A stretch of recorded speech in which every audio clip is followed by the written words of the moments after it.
All right. And welcome, welcome, welcome to the Women's Empower Network.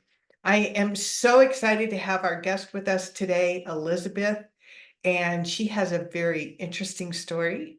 And knowing who she was at 4 years old, I'm blown away. So, Elizabeth, welcome and thank you for being here. And if you would tell us a little bit about yourself and how you discovered who and what you're going to be doing, your purpose, and how it came about, how you discovered this unique gift that you have. Well, let's go way back until I was a little girl of 4, right? It Right? was given to me by my Oma, and my Oma gave me the tea of life. She knew I was going to have a hard life. I've been through a lot, and she just wanted me to sit, recharge, reflect, and release, right? And at the age of 4, you're like, what the heck is these words, right? What is she talking? And she was from Germany, so it was rough talk, right? I always thought she was mad at me as a little girl, and I was just like, as I got older, I realized it was her background, right? And the culture and the way that they spoke. So I eased up a bit, but as I grew up, I kept hearing tea, tea, tea, tea. It was like somebody was in my back of my head, just tapping me, right? Like, come on, like, are you going to give this tea? And I never really understood it until I was about maybe 28, 29, what I needed to do with tea. Um, and because of the lifestyle I lived a lot of abuse and a lot of trauma. Um, I didn't really believe in myself, right? The self-esteem wasn't there. So I was just like, "Huh, what am I going to do with this tea, right?" So at the age of 40, I threw a tea party in my house and I invited women over. And it was the first time in my life I was able to have friends without being in fear of I couldn't speak to them anymore. I couldn't do this anymore because I was out of that situation now. Um, and one of the guests said to me, could we do this in the community? This was so fun. Like your menu and all these different cookies and cakes and themes and the flowers and everything blended together, right? Because I like to have things in order and structured. So I said, "Oh, I don't know, let's give it a try." So in 2015, Miss Liz's Tea Party started in my home, and then in 2016 we went to the community. We started doing fundraising and had guest speakers and just brought back that playtime where people could dress up if they wanted to. You didn't have to. I've always been be who you are. You're accepted the way you are. There's no judgment.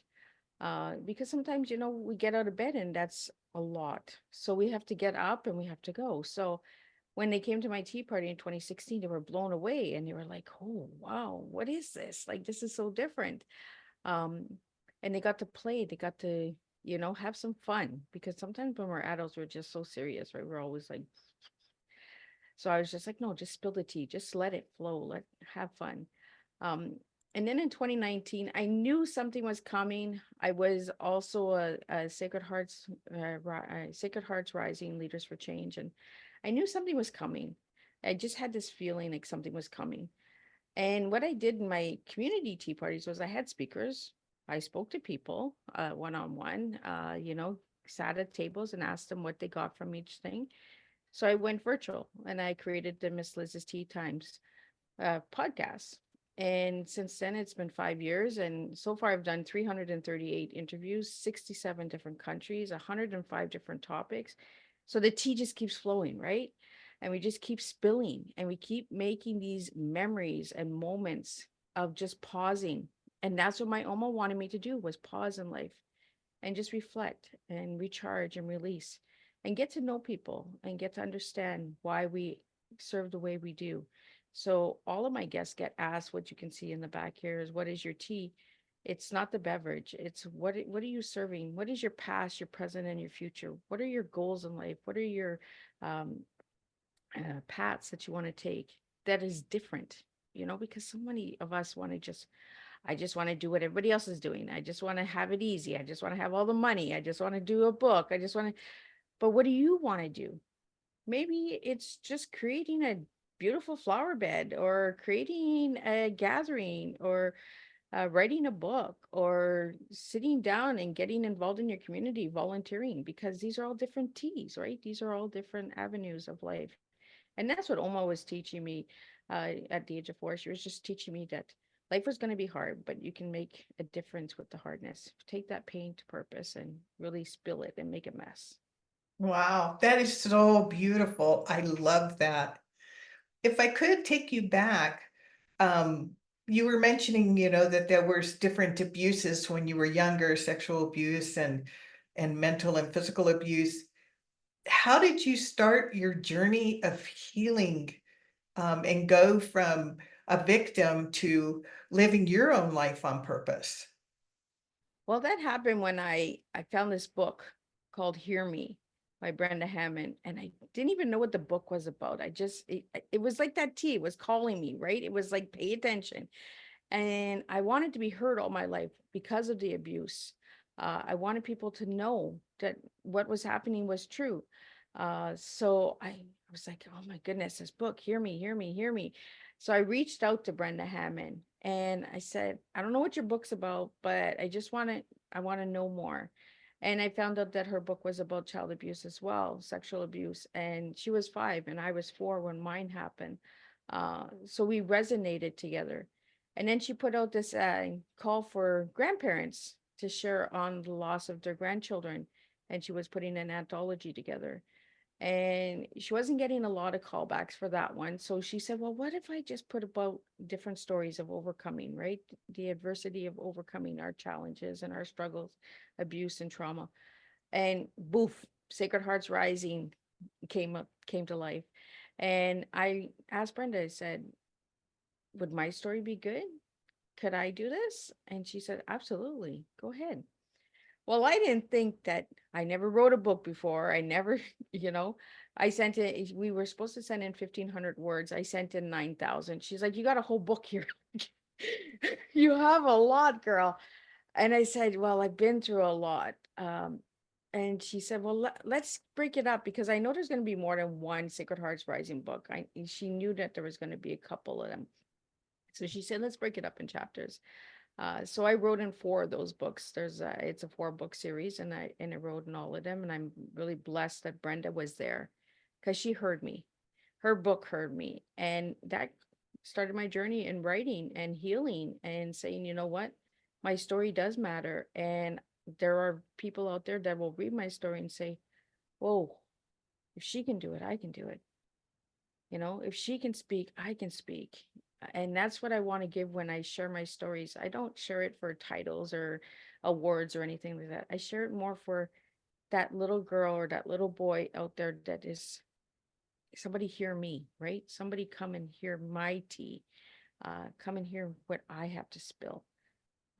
Because society has put spilling the tea as gossip. And I'm here to change that. Spilling the tea, making a mess, failing, falling, overcoming, that's a real mess in life. And that's what my Oma gave me at 4. And she said, sit, recharge, reflect, and release. And what she was telling me was to recharge myself when things happen to me, pick myself back up, to reflect why it's happening. Is there a hidden trauma from the person who's hurting me? Try and understand why people are hurting us, right? And sometimes they're just bad people out there, um, and then to release, let it go. Don't hold on to it. Stand on it, not in it. And that's what tea is, right? We're standing on it. We're not standing in it. We're not putting ourselves in the cup. We're not staying stuck with that stale taste and flavor. We're actually spilling it because we're drinking it. It's coming out. The cup is being released. It's releasing inside of us. And it all starts within us. So that's where we make the difference is we really need to understand that we all have a tea of life. Every single one of us on this planet out there, we just got to learn how to spill it and be proud of that spilling. Um, and that's what I encourage with all of the work that I do is just spill and make a mess because there's always going to be somebody there to help you clean it up. It's so true, and I'm been kind of surprised in my journey through life. One, how many people have suffered abuse, but more shockingly, how many people have never spoken up. And I think that's part of the beginning of healing is sharing your story, whether it's with a friend or a therapist or social worker or someone, you know, because I feel like it's becomes so much bigger when it's held inside. Yeah. And then we make choices from that place, right? Yeah.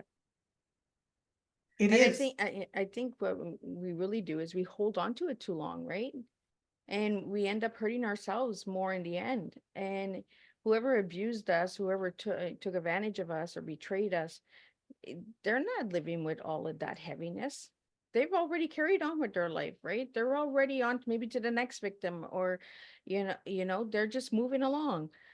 So why are we so bound on holding on to it and saying, you know what, I deserve this. I was the bad kid. I asked for this. Maybe if I would have worn something different, they wouldn't have been, it's all these questions that we ask, accident, or, because there's different forms of trauma, right? There's car accidents, there's abuse, there's so much trauma in the world that let's just spill the trauma and let's start cleaning up the trauma by understanding it, by being there and saying, it's okay to let it out. It's okay to make a mess. It's okay to cry. It's okay to ask for help. It's okay to say no more, set boundaries, you know?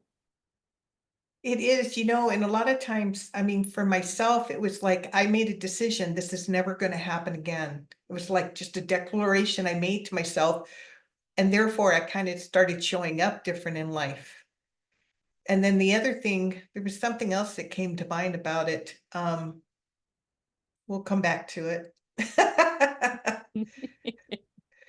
Oh, I know what it was. It's a very powerful moment for me was, is I I carried around, even though I was doing self-help and healing and working on myself, I still carried around this really big I'm a victim badge, without really realizing it. And the day I just kind of woke up to it, it was like, oh my, I was so embarrassed and humiliated. And at the same time, it's like, why in the heck am I carrying around their woundedness? Why am I doing all the work when they're the one that's broken? They're the one that needs to do the work. And it was kind of like a big burden lifted off of my shoulders. It's like, I give this back. You do your own damn work. I'm going to do Exactly. mine. Exactly, right? Because we're stuck in it when we're victim blaming and and we're like, poor me, poor me. When we're in that situation and we're in that state of mind, we're not actually healing ourselves. We're we're putting ourselves in that cup. We're saying, no, we're not moving. We're not drinking this cup. We're not serving this cup. We're not doing anything with this cup. We get to a point where it gets so heavy and it eventually overflows, right? It's like life. It gets really heavy and it just overflows and it starts to spill and it spills really slow, right? And then we have this visualization of, okay, it's time for us to heal. Enough of poor me, poor me, poor me. And let's say, you know what? This did happen to me. This is my story. Let me stand on it, not in it, so I can heal myself. And a friend that I met a couple years ago during the Sacred Heart Summit, Joe Dibley, she was the one who gave me that statement. She said, Liz, you're not living in it anymore. You're living on it. You're speaking your story. You're giving your voice. I am very grateful for the people that I meet each and every day of my life. Some of them give me lessons, some of them give me blessings, and some of them give me like, oh, I still got to work on that, right? Oh, you're triggering me really bad right now. Like I'm not sure if I want to sit with you right now, you know? Because healing is a life journey. You can't say in 30 days I'm healed because the next 30 days you don't know what you're getting. Like you don't know who's coming to your table. You don't know what's going to trigger you. What might happen. You might get more trauma. You might get, bad news. Uh, I've looked at life like really a lot. I reflect a lot. And when I don't understand something, I research it. Why am I feeling this way? Why am I getting these stupid triggers again? Why can't I get over this? Am I not ever gonna get over this? Because there are days where I'm like a roller coaster, like I'm up, I'm down. And I tell everybody, when you see Miss, let me get what I can give you. Because some days I can't even give myself anything because I'm struggling myself, because I'm going through a trigger, I'm going through trauma right now. Maybe a date is setting me off. Maybe I just got bad news and I don't know how to handle it because I've had so much trauma in my life. Um, but I want to give people real. Let's be real, you know? Um, and we talked about this before we went live about filters, right? I use the filters. Doesn't mean that I want to change who I am. It just means I want to play a bit. I want to have some fun too, right? I want to take I wanna take Oh, we froze. Let's see if you come back. that. So I have no control over my face, and so I can't smile all the time. It's not because I don't want to. It's because my face says it can't happen right now. So we just go with the flow, right? It is what it is. It is, and not making yourself wrong for it. Yeah. There's this, for some of us, there's this expectations like we always have to be on, we always have to be perfect, you know, we can't have anything wrong, we have to carry the burden of everybody else, and I think part of that for a lot of women who have had children, it's kind of like a biological thing because we're caretakers. Um, and it's sacrifice when they're really young and your needs don't matter, if you're lucky if you get a couple hours sleep. But then the problem is they grow up and we stay in that place and we continue to give ourselves away. And it's so natural to us that we don't even recognize that we're doing it. Yeah. Well, it's like being a mother, right? Where was the only place that you could hide to get a moment of 2 minutes to yourself? Is the bathroom. But then you have all the kids with their fingers under the door. Mommy, I need this, mommy. But all day long, you're out in the open and they're not asking for anything. You take that 2 minutes for yourself in a washroom. I used to do this when my kids were young, and I used to just stand in a shower and say, oh my God, give me a break, guys. Like, just give me 2 minutes. And I had fingers under the door. I had banging on the door. Mommy, where's this? Mommy, where's that? Mommy, mommy, are you almost done? Like, and I'd be like, oh my goodness, 2 minutes, guys, 2 minutes. Um, you know, and eventually they knew what I was doing. I was taking a mommy break as they got older. But when they were little, they didn't understand that, right? And it's like us as adults and as moms, we don't take that time for ourselves. We feel guilty if we take 2 minutes, if we do some self-care, if we go get our hair done. We're like, oh, well, the kids could have got their new candy bar, or they could have got that new toy, and we could have waited for our hair. Oh, we'll cut our own hair, and we'll save money, we'll sacrifice this.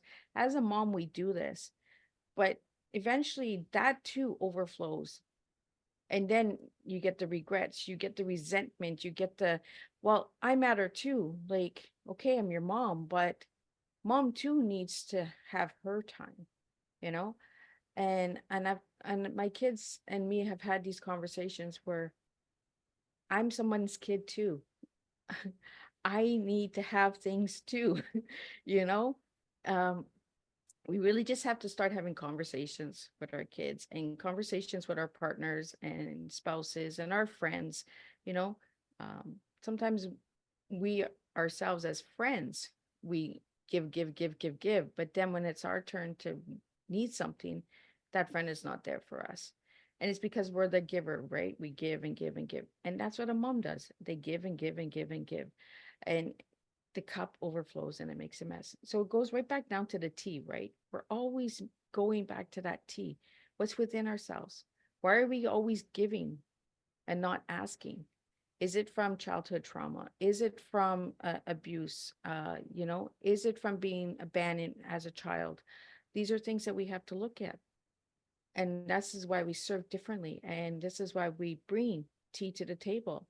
And we say, you know what? Let's teach educational awareness that we're all different, that we all can make a difference, that we all can bring a different flavor and blend to the table.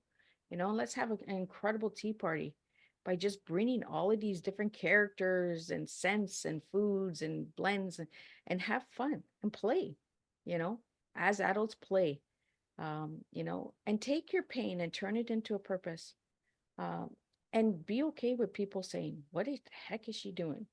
Because I get that all the time. Everyone's like, "What is Miss Liz up to now?" And I'm just like, "Guess you gotta wait." Right. It's a surprise. Right? And I've learned that too because I was a sharer, right? I shared a lot. Like when I first shared in the books, I was open book. I was just flooding. I was just pouring and pouring. Well, listen to me, listen to me, listen to me. And I had to take a step back and say, whoa, whoa, whoa, whoa, whoa. I'm spilling too fast here. I gotta slow down a bit, right? Because you want it out, you want everything out and gone and spilled. But then your cup gets empty and there's no flavor left in the cup. There's no more, oh, well, I got to get up and make another cup now. Yeah, every time my cup gets empty when I'm having a tea or coffee or a glass of juice and I drink that last sip, I say, oh, then I got to get up again. I got to feel this again.